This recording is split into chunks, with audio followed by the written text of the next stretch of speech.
Mitäs? No tervehdys kaikille. Mä oon tämmönen sokea rampe. Siis minä olen 7-8 vuoteen nähnyt yhtään mitään. Mulla on proteesit silmissä. Ja mulla on tämmönen valkoinen keppi, millä minä opettelin sitten tuntoaistin mukaan kävelemään katuja pitkin ja muuta. Se, että moni ajattelee, että se on ihan hirvittävää, kun ei näe, mutta kyllä tässä pystyy tekemään kaikenlaisia monia juttuja. Tietysti apua tarvitaan aina. Ja se, että on hyviä ystäviä, niin se on tietysti tärkeää, jotka jeleppaa ja auttaa. Tällä hetkellä minä olen täällä kesämökillä Ylä-Savossa ja järvi on tuolla takana. Ja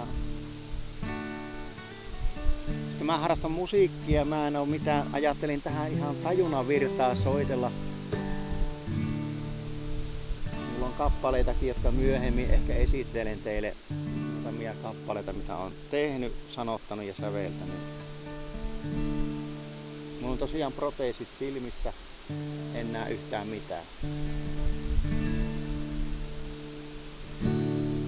Syksy, se tulee.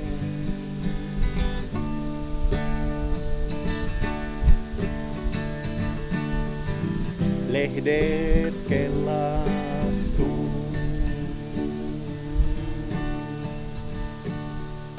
Syksy se vain tulee näin. Ja pihlajakin punastuu.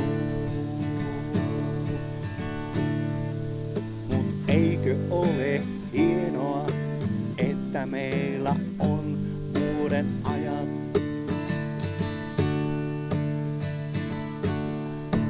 Eikö ole hienoa, et syksyssäkin voit tehdä kaikenlaista.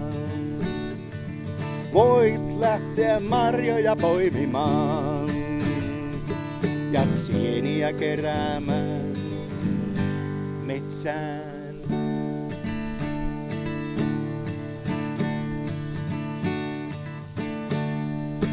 Eikä ole niin kuuma kävellä metsässä.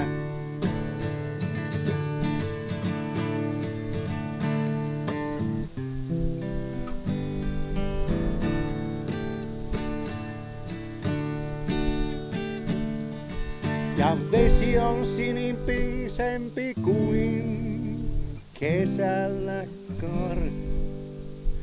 Ja ei ole auerta taivaalla. Ja ilma on raikasta hengittää.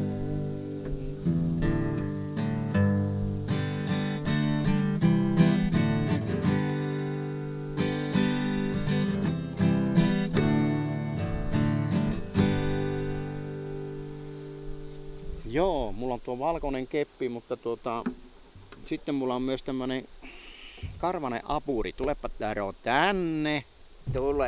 Tulepa tänne. Taro. No niin. Tulepa tähän minun jalkoja. Tämä se on hyvä kaveri, tämä Daro. Tämä se auttaa minua niin paljon käydä kaupassa. Käydään. Ja lenkillä käydään. Daron kanssa käydään lenkillä. Pysyy kunnossa mies ja koira. Kävellään muutamia kilometriä päivässä, joo. Niin, ja sitten täällä mökillä se saa Daro olla ihan vapaana ja vähän tuolla haistella kanervikkoja ja varvikkoja ja käydä vaikka uimassa. Ja nyt Daro huomannut, että tykkää paljon mustikoista, että eläminen. Siihenkö rupeisit pitkälle? Niin. Joo. Se on niin hyvä luontoinen tämä ja haluaa, että rapsuteltaisiin. Niin. Nyt kun ei ole valjaita, niin sitä saisi kyllä rapsutella kukaan tahansa. Sitten kun on valjaat, niin sitten me ollaan hommissa vai mitä. Sitten ei saa kyllä kukaan rapsuttaa eikä niin. Näin.